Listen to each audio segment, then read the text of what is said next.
ಗಿಲ್ಲಿಯ ಚೊಚ್ಚಲ ಸಿನಿಮಾಗೆ crazy star Ravichandran sir ಅವರಿಂದ ಕ್ಲಾಪ್.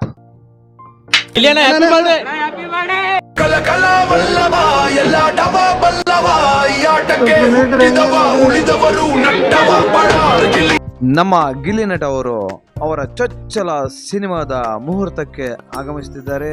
ಎಲ್ಲಿಗಂದ್ರೆ ಬಂಡೆ ಮಹಾಕಾಳಮ್ಮ ದೇವಸ್ಥಾನಕ್ಕೆ.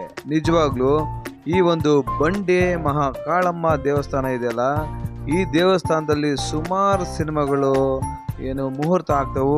ಆ ಸಿನಿಮಾಗಳೆಲ್ಲ ಸೂಪರ್ ಡೂಪರ್ ಹಿಟ್ ಆಗುತ್ತೆ. ಇವತ್ತು ನಮ್ಮ ಗಿಲ್ಲಿ ನಟ ಅವರ ಚೊಚ್ಚಲ ಸಿನಿಮಾದ ಮುಹೂರ್ತ ಕೂಡ ಇದೇ ಬಂಡಿ ಮಹಾಕಾಳಮ್ಮ ದೇವಸ್ಥಾನದಲ್ಲಿ ಆಗುತ್ತೆ. ಜೈ ಬಂಡಿ ಮಹಾಕಾಳಮ್ಮ.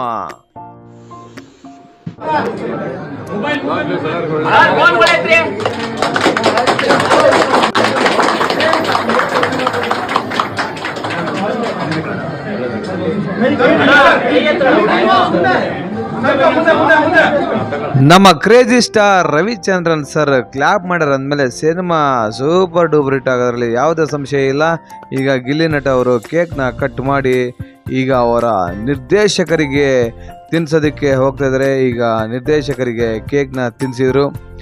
ನಿರ್ದೇಶಕರು ಈಗ ನಮ್ಮ ಗಿಲ್ಲಿ ಅವರಿಗೆ ಕೇಕ್ ತಿನ್ನಿಸಿ ಅವರಿಗೆ ಹುಟ್ಟುಹಬ್ಬದ ಶುಭಾಶಯನ ಕೋರ್ತಾರೆ. ಈಗ ಒಬ್ರಿಗೊಬ್ರು ಪ್ರೊಡ್ಯೂಸರ್ಸು ಎಲ್ಲರೂ ಗಿಲ್ಲಿ ಅವರಿಗೆ ಕೇಕ್ ತಿನ್ನಿಸ್ತಾರೆ. ಹುಟ್ಟುಹಬ್ಬದ ಶುಭಾಶಯಗಳು ಗಿಲ್ಲಿ. ನಗುತ್ತಾ ನಗುತ್ತಾ ಬಾಳು ಗಿಲ್ಲಿ 100 ವರುಷ, ಎಂದು ಹೀಗೆ ಇರಲಿ ಇರಲಿ ಹರುಷ ಹರುಷ. ಜೈ ಪಳಾರ್ ಗಿಲ್ಲಿ.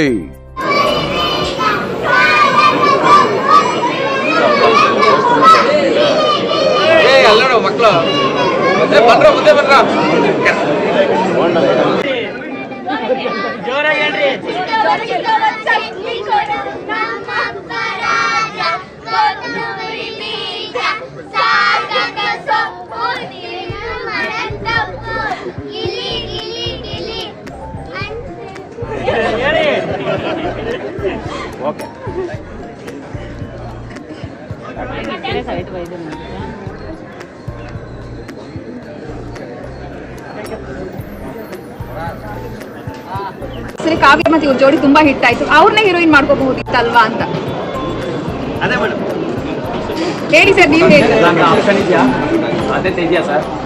ಅದೇ ಫೋಟೋ ಶೂಟ್ ಆಗಿರೋದೊಂದು ಸುದ್ದಿ ಇದೆ ಸರ್. ನೀವು ಕಾವ್ಯ ಮತ್ತೆ ಗಿಲ್ಲಿ ಜನ ಇಷ್ಟಪಟ್ಟಿದೆ ಈ ಜೋಡಿನ. ಸೊ ಇವಾಗ್ಲೂ ಕೂಡ ಫ್ಯಾನ್ ಪೇಜ್.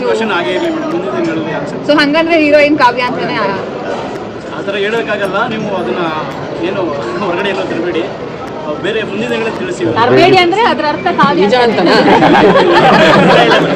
ಇಲ್ಲ. ರಶ್ಮಿಕ್ ಇವರೆಲ್ಲ ಹೆಸರು ಕೇಳಿ ಬಂತು.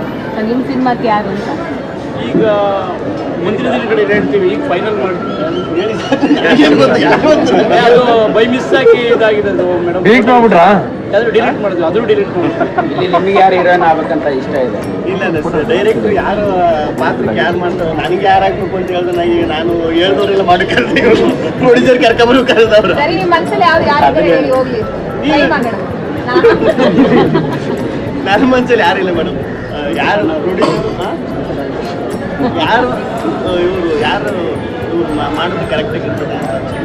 ಈಗ ಆಲ್ರೆಡಿ ವರ್ಕ್ಶಾಪ್ ಸ್ಟಾರ್ಟ್ ಆಗಿದೆ ಮೇಡಮ್. ವರ್ಕ್ ಮಾಡ್ತಾ ಇದ್ದೀವಿ. ಹೌದು, ಹೊಸ. ಆಮೇಲೆ ಹೀರೋಯಿನ್ ಮೇಡಮ್ ಈಗ ಏನಂದ್ರೆ ಮೇಡಮ್, ಈಗ ನಿಮ್ಗೆ ನೋಡಿ, ಈಗ ನಿಮ್ಗೆ ಯಾಕೆ ಕ್ಯೂರಿಯಾಸಿಟಿ ಐತೆ ಯಾರು ಹೀರೋಯಿನ್ ಅಂತ, ಅದು ಹಂಗೆ ಉಳಿಸ್ಕೊಂಡು ಕರೆಕ್ಟ್ ಒಂದು ಸಮಯದಲ್ಲಿ ಕೋಟಿ ಸಂಭಾವನೆ ತಗೊಂತಾ ಇದ್ದೀರಾ ಇಲ್ವಾ? ಸಂಭಾವನೆ ಅವಕಾಶ ಕೊಡಿ. ಒಟ್ಟಿನಲ್ಲಿ ಮಾತಾಡಿದ್ದೀವಿ, ಅದೇ ಡಬಲ್ ಹಾಕೊಂಡು ಮಾತಾಡೋದಲ್ಲ ಮೇಡಮ್ ಅಷ್ಟೇ.